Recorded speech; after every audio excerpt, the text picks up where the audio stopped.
4절입니다. 4절은 우리 주니어 요한 목자님께서 한번 읽어주시겠습니다. 내가 사망의 음침한 골짜기로 다닐지라도 해를 두려워하지 않을 것은 주께서 나와 함께 하심이라. 주의 지팡이와 막대기가 나를 안위하신나이다. 네, 감사합니다.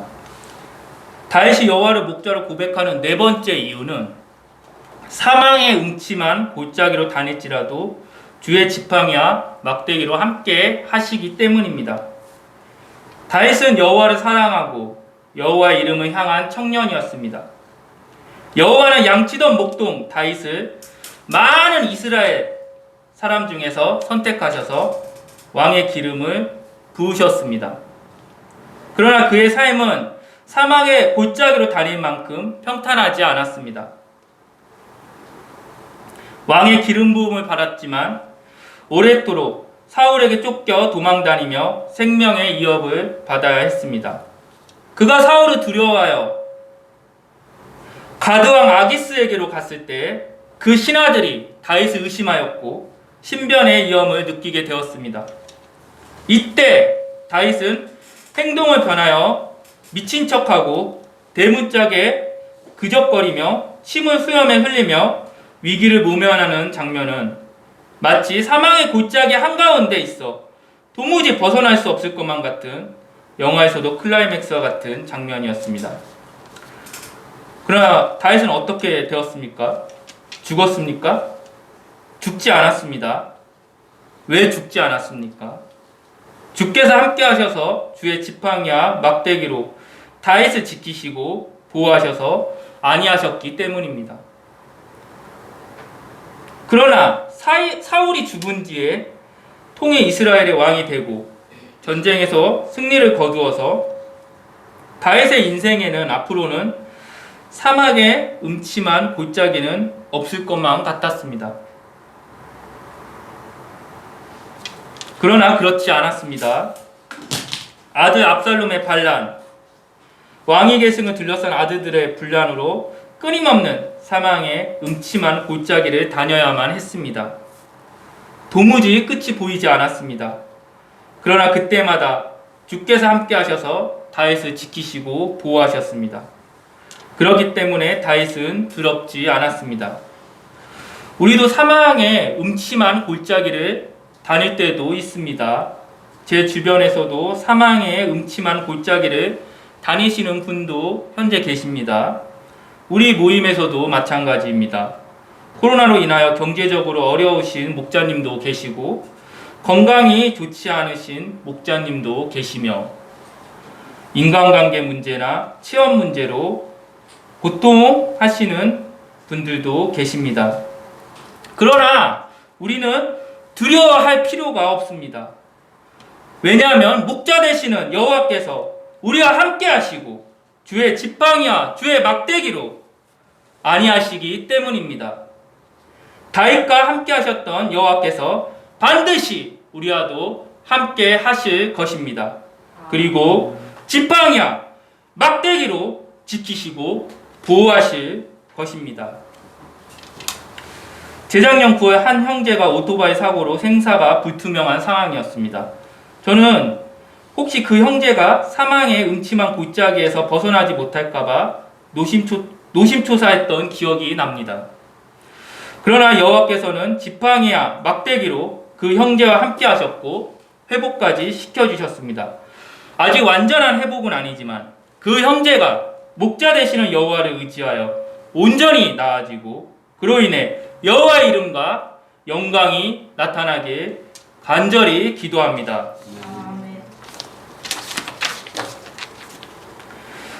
4년 전 아버지의 갑작스러운 죽음으로 인하여 아버지와의 이별에 대한 슬픔 그리고 죽음에 대한 두려움으로 사망의 음침한 골짜기를 다녔습니다. 매일매일 심장의 고통이 찾아와 세상이 주는 만족을 찾으며 방황을 하였습니다. 아버지처럼 자다가 갑자기 죽는 건 아닐까라는 생각에 잠을 제대로 못 이루는 날들이었습니다. 그러나 주께서 방황하여 죽을 수밖에 없는 죄인을 지팡이와 막대기로 지키시고 보호하셨습니다. 지금은 심장의 고통에서 완전히 벗어나 꿀맛 같은 잠을 이루고 있습니다. 정말 감사합니다. 그러나 이 험난한 세상에 언제 또 사망의 음침한 골짜기를 다닐지는 알 수 없습니다. 저뿐만이 아니라 여기 계시는 분들도 사망의 음침한 골짜기를 벗어났지만 또 언제 사망의 음침한 골짜기를 지나가야 할지 모릅니다. 우리의 인생이 그럴 수밖에 없습니다. 그렇지만 주님의 지팡이와 막대기와 같은 일용할 양식을 저는 매일 보고 작성하면서 이 험난한 세상을 이겨냅니다. 작년 매일 양식 쓰기에 실패해서 올해 다시 매일 양식 쓰기를 결단하고 1월 1일부터 지금까지 이어져 오고 있습니다. 1월 1일부터 매일 저녁 일용할 양식 밴드에 양식을 올리며 은혜를 나누고 있고, 또 교회 목자님들, 또 몇몇 선교사님들, 또 집사님, 또 몇몇 학생들과 또 지인들에게 보내며 은혜를 나누고 있습니다. 피드백도 받고 있습니다. 또 그것이 제가 그분들한테 굳이 기도 제목을 요청하지 않아도 됩니다. 그 일용할 양식 그 자체가 저의 기도 제목이 되기 때문에 또 그분들은 그 양식을 보고 저에 대해서 기도를 해주시면 되는 겁니다. 정말 감사한 일입니다.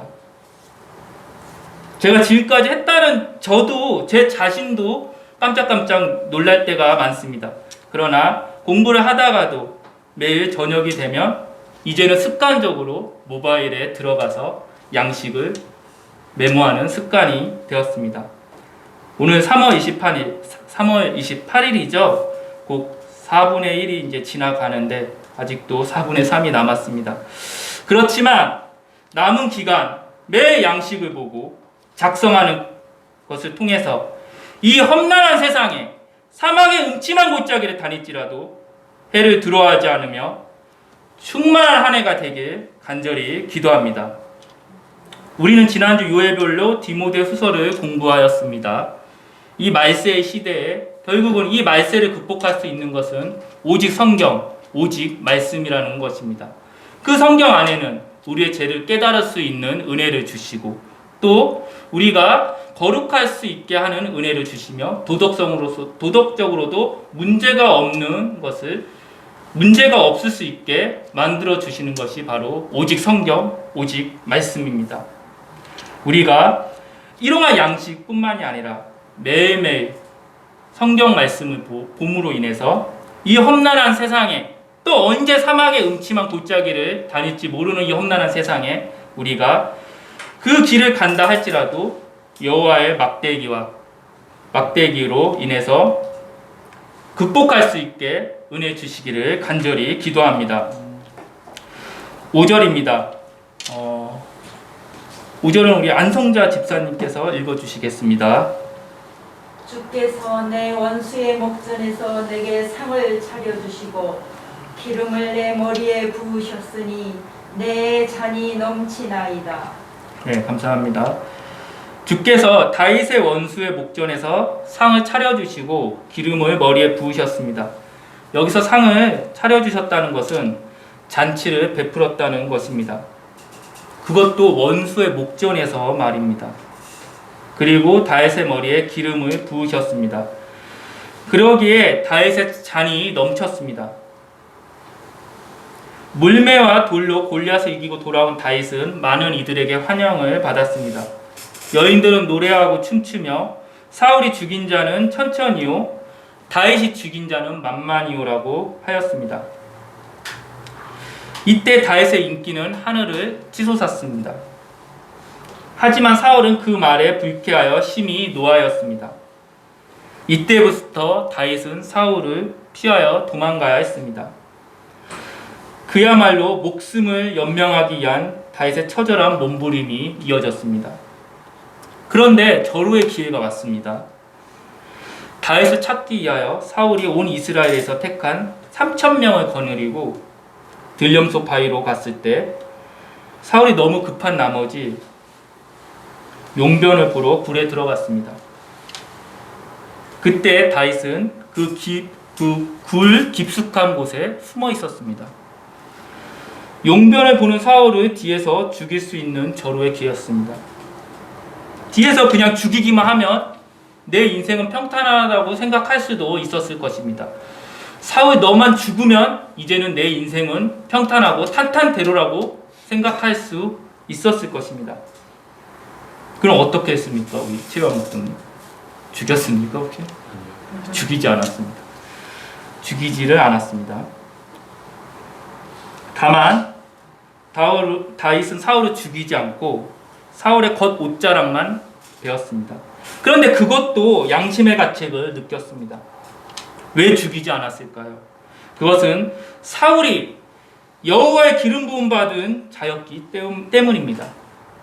여호와를 경외하였기 때문에 당연히 사울도 경외를 하였습니다. 이것이 다윗의 굉장한 이대한 점이라는 것입니다. 이 이후에도 다윗은 사울을 죽일 수 있는 상황이 있었습니다. 그러나 여호와를 경외함으로 인해서 사울도 경외하였고 죽이지 않았습니다. 옷자락도 베지 않았습니다. 여호와는 이런 다윗에게 잔치를 베풀어 주시고 머리에 기름을 부으셨습니다.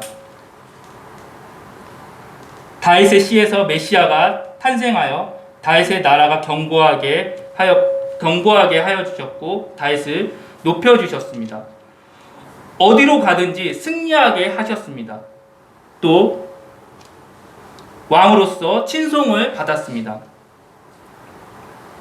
우리 모임도 이와 비슷한 기억이 있습니다.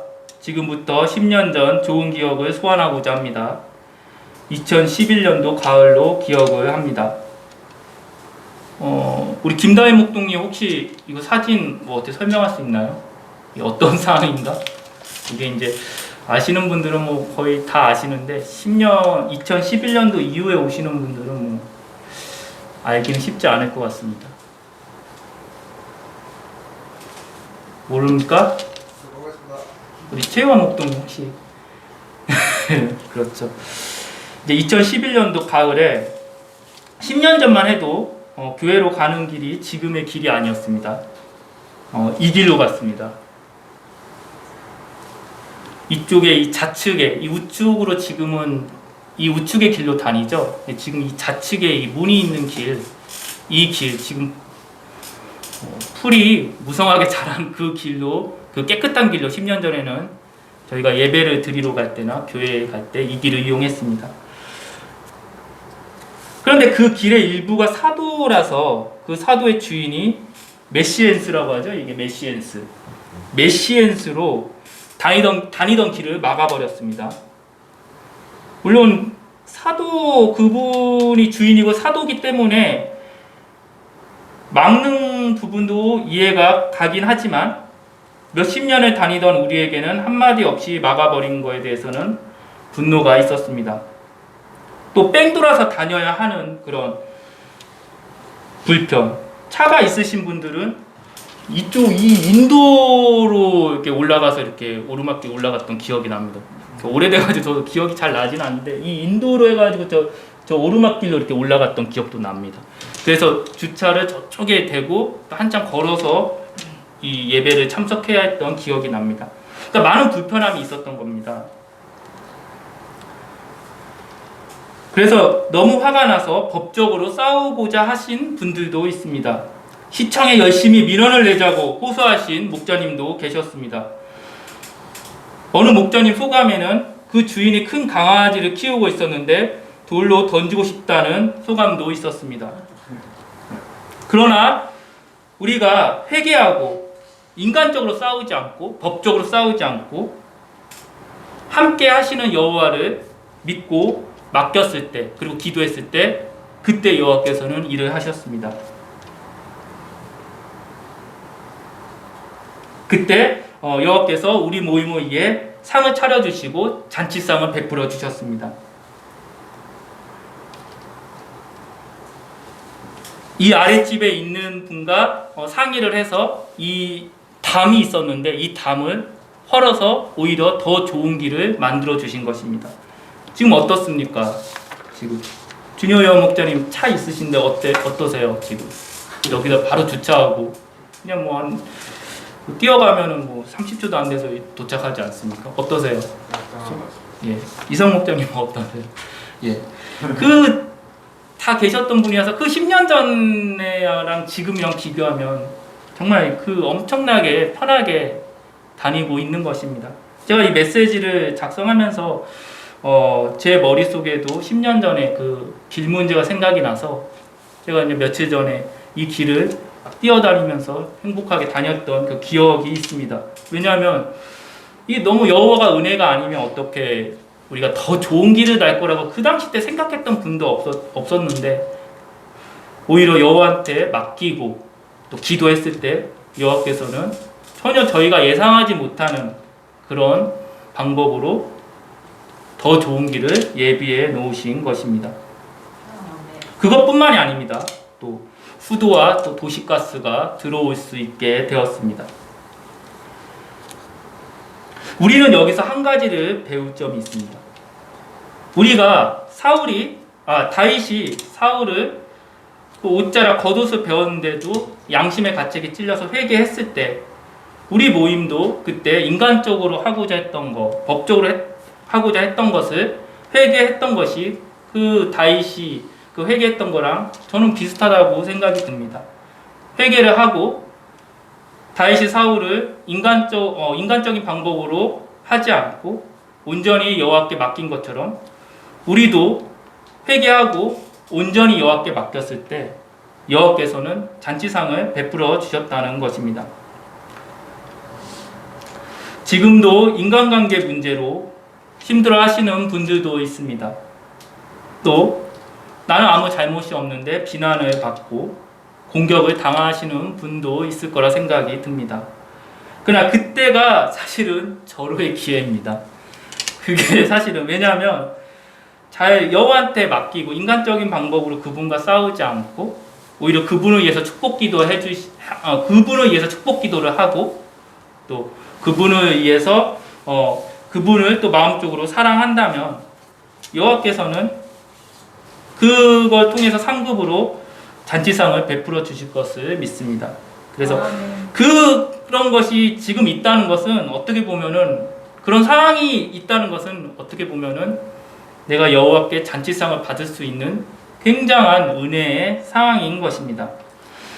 우리가 정말 그 예상치도 못하게 원수가 목전 앞에 있어도 그분을 위해서 축복 기도하고 또 온전히 인간적인 방법으로 사용하지 않고 온전히 여호와께 맡기며 또 기도함으로써 우리가 평생 동안 여호와의 잔치상을 받을 수 있기를 간절히 기도합니다. 6절입니다. 6절은 강희성 목장님께서 한번 읽어주시겠습니다. 내 평생의 선하심과 인자하심이 반드시 나를 따르리니 내가 여호와의 집에 영원히 살리로다. 네, 감사합니다.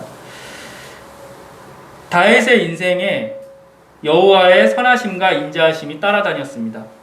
부족한 다윗을 충만하고 풍요롭게 인도하셨고 푸른 풀밭에 누이시며 실만한 물가로 인도하셨습니다. 이뿐입니까? 다윗의 영혼을 소생시키고 의의 길로 인도하셨습니다. 사망의 음침한 골짜기를 다녔을 때도 주의 지팡이와 막대기로 함께 하셨습니다. 원수의 목전 앞에 상을 차려주시고 기름을 머리에 부으셨습니다. 정말 놀라운 여호와의 은혜입니다. 그러기에 다윗은 여호와 집에 영원히 살 이유가 너무나도 충분합니다. 마찬가지로 우리도 여호와를 목자로 고백하고 여호와를 왕과 주인으로 모시고 산다면 주님의 선하심과 인자하심이 반드시 따라다닐 것입니다. 한 사모님의 전세금 문제가 해결된 것과 한 형제가 사망의 음침한 골짜기 앞에서 기적적으로 회복된 것과 가가보다 더 좋은 길이 우리 앞에 펼쳐지는 것을 통해서 우리의 평생에도 여호와의 선하심과 인자하심이 반드시 따라다닐 것입니다. 아멘. 그리고 여호와의 집에 영원히 살 것입니다. 아멘. 결론입니다. 다 같이 1절 전반부 오늘 요절 말씀인데 다 같이 한번 같이 읽겠습니다. 시작. 여호와는 나의 목자시니 네. 다윗은 여호와를 목자라고 고백했을 때 어떤 은혜를 받았습니까? 부족함 없는 충만하고 풍요롭고 풍족한 인생을 살았습니다. 푸른 풀밭에 누이시며 실만한 물가로 인도하시는 여호와를 만났습니다.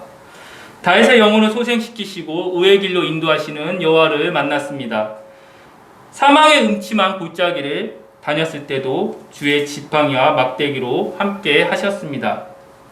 다윗의 원수의 목전에서 상을 차려주시고 기름에 머리를 부어주셨습니다.